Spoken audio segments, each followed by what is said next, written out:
Okay, let's go.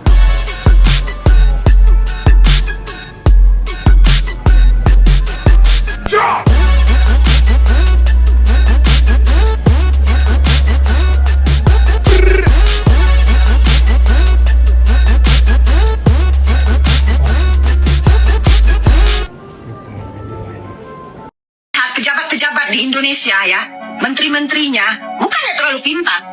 Seandainya mereka pintar, mereka mampu ya menjalankan tugas mereka dengan benar. Mereka mampu mengatur sistem-sistem di negara kita dengan benar. Tapi coba lihat sekarang ya, sistem di negara kita itu seperti apa? Amburadul. Itulah menunjukkan bahwasanya pejabat-pejabat, menteri-menterinya nggak terlalu smart. Kritik itu sah. Yo, minasan konnichiwa, apa kabar semua? Assalamualaikum warahmatullahi wabarakatuh. Dan salam ye WhatsApp untuk tetangganya Indonesia. Dan sudah kita lihat tadi, itu namanya jantung pisang kalau nggak salah. Ini saya pilih dia ini. Inilah yang merasa orang yang merasa lebih pintar dari Pak Menteri Amran. Ya. Waktu ini dia membuat pernyataan ini di saat Menteri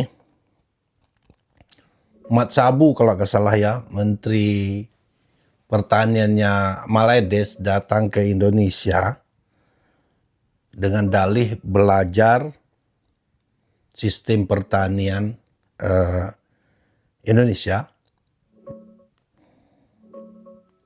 Terus waktu itu juga ada permintaan beras, kita belum officially swasembada pangan.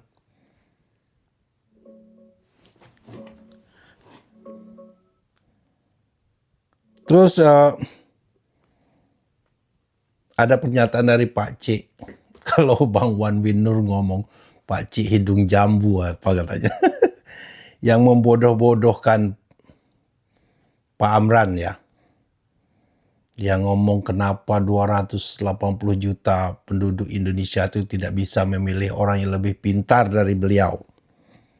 Nah, si jantung pisang ini akhirnya ikut-ikutan komentar. Lihat gayanya tadi begitu pongahnya dia, percaya dirinya dia, oke. Menghina Menteri Indonesia. Waktu itu spesifik dia mau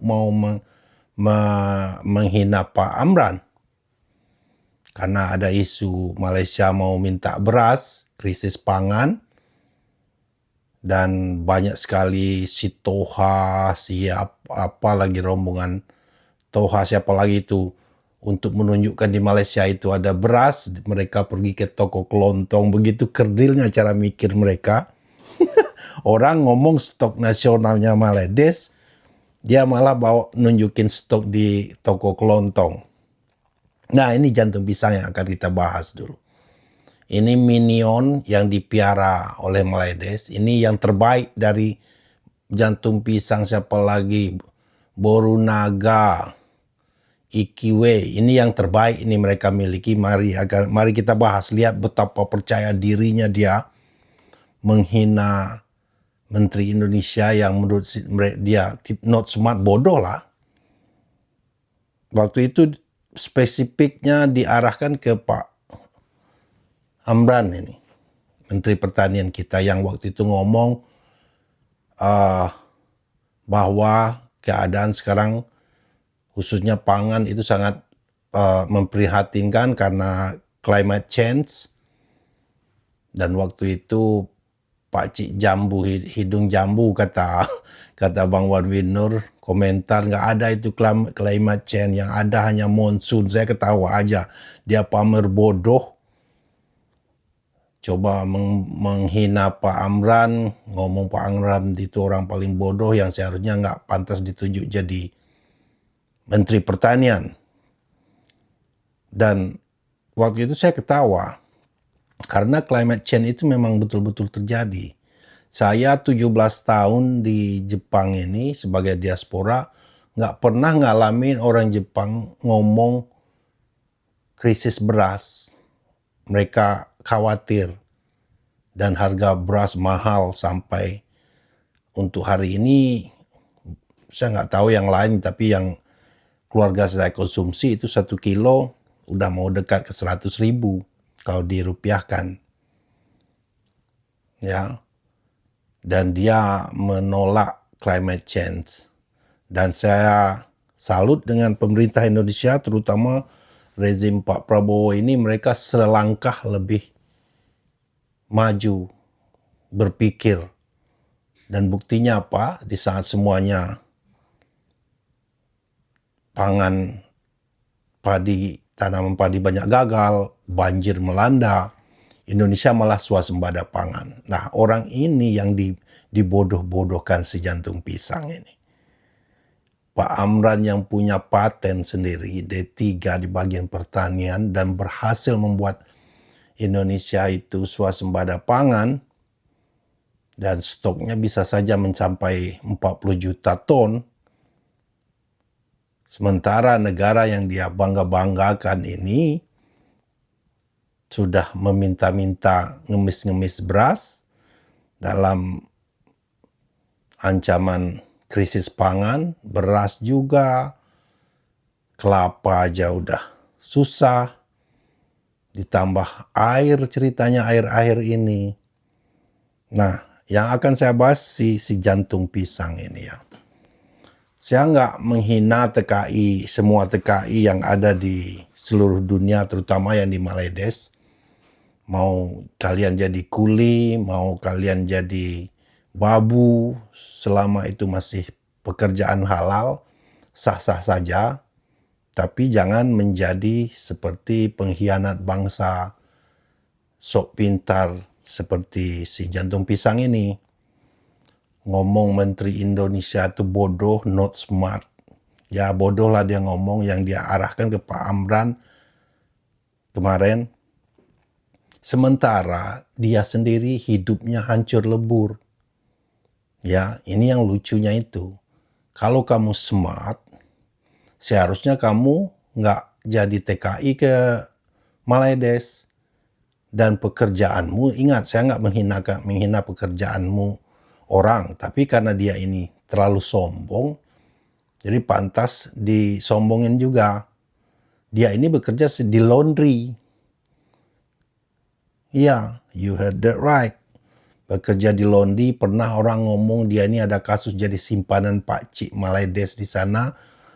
Jangan-jangan simpanan bank-bank lah pula lagi.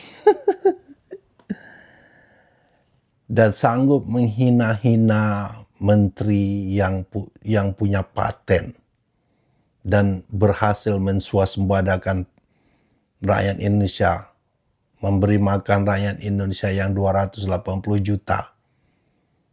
Sementara dia hidup di negara yang dia bangga-banggakan ini, negara yang sudah jadi budak Amerika, yang sudah dicocok hidungnya, yang sudah tidak bisa berpihak kemana lagi, dan dia tidak tahu.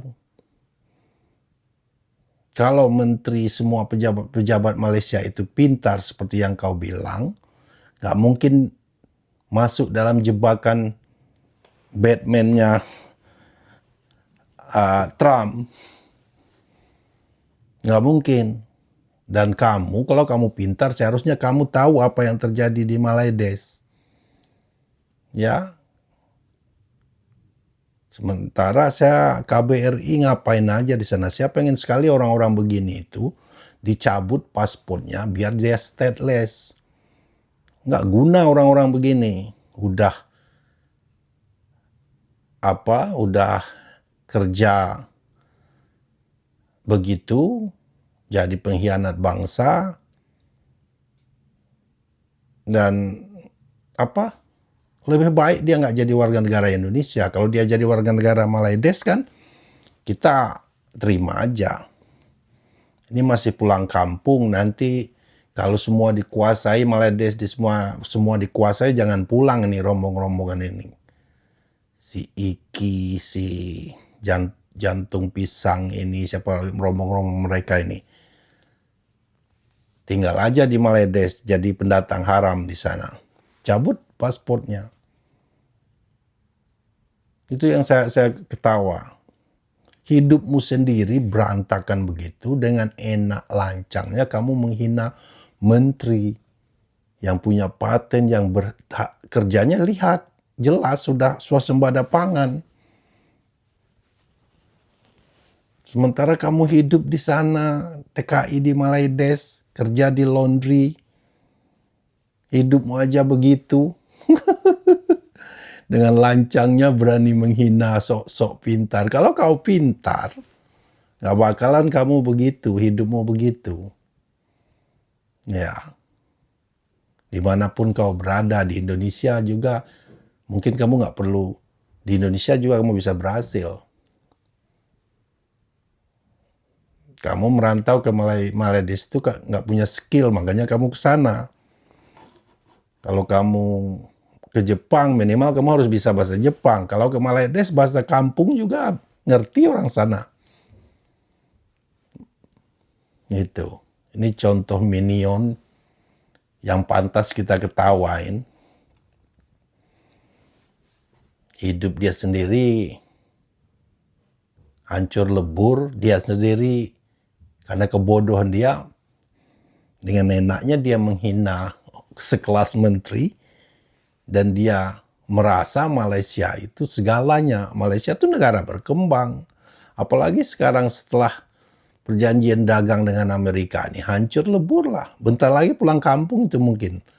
Laundry yang tempat dia bekerja itu diambil alih oleh pengusaha Amerika bentar lagi itu.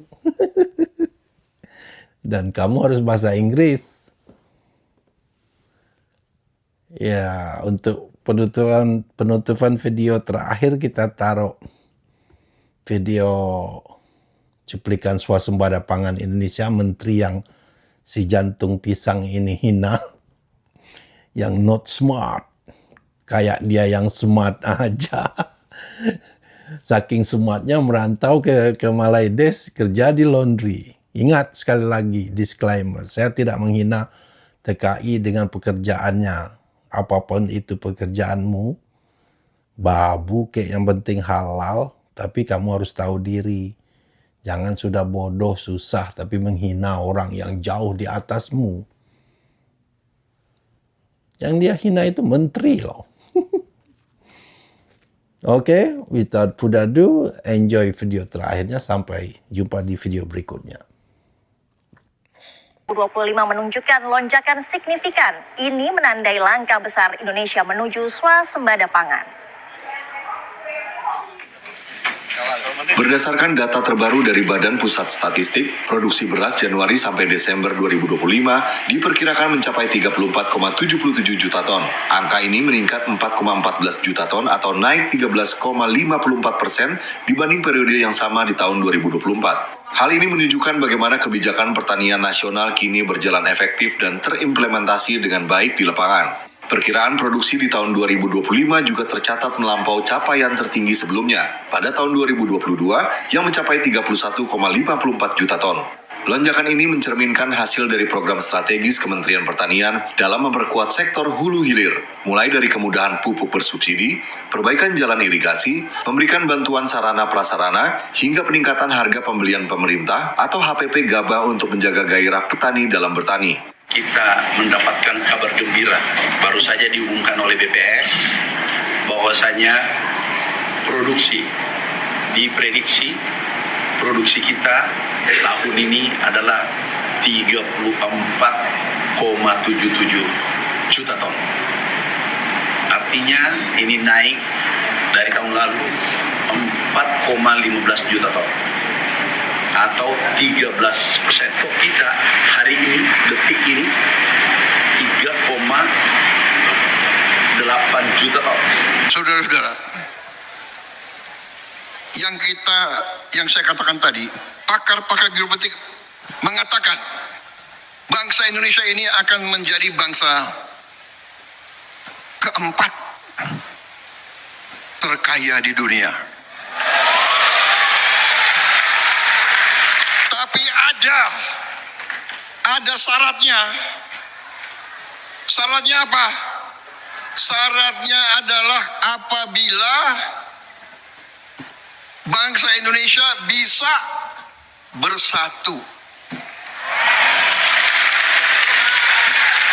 Syaratnya apa? Terutama apabila elitnya bisa bekerja sama.